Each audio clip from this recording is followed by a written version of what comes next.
Parliament ఎన్నికలకు సంబంధించి ఏ విధంగానైతే బీజేపీతోని మమేకమై బీఆర్ఎస్ నడిచిందో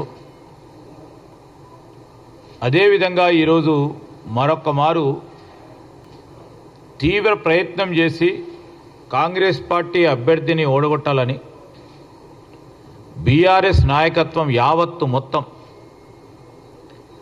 బీజేపీకి సపోర్ట్ చేయడం స్పష్టంగా కనబడతా ఉంది.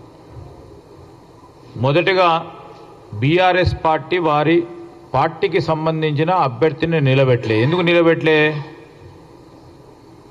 ప్రజలందరూ గమనించాలి.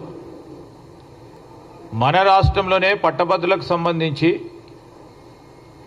మరి వరంగల్, నల్గొండ, ఖమ్మం జిల్లాలకు సంబంధించిన పట్టభద్రుల శాసన మండలి ఎన్నికల్లో ఆనాడు బీఆర్ఎస్ పార్టీ అభ్యర్థిత్వాన్ని ఖరారు చేసి నిలబెట్టి ముందుకు నడిచింది. అదేవిధంగా వారి పార్టీకి సంబంధించిన సీనియర్ నాయకుడు,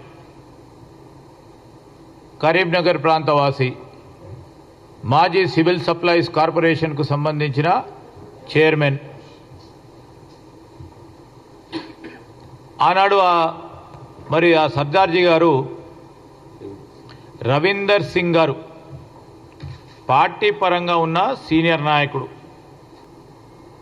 ఆయన నిన్న ఓట్ల లెక్కింపు కార్యక్రమం భాగంలో ఆయనకు వచ్చిన ఓట్లు చూస్తే ప్రత్యక్షంగా స్పష్టంగా టీఆర్ఎస్ పార్టీకి సంబంధించి వారి నాయకత్వం కేసీఆర్ గారు, హరీష్ గారు, కేటీఆర్ గారు ఇచ్చిన ఆదేశానం స్పష్టంగా కనబడతా ఉంది. మొత్తం రవీందర్ సింగ్ వచ్చిన ఓట్లు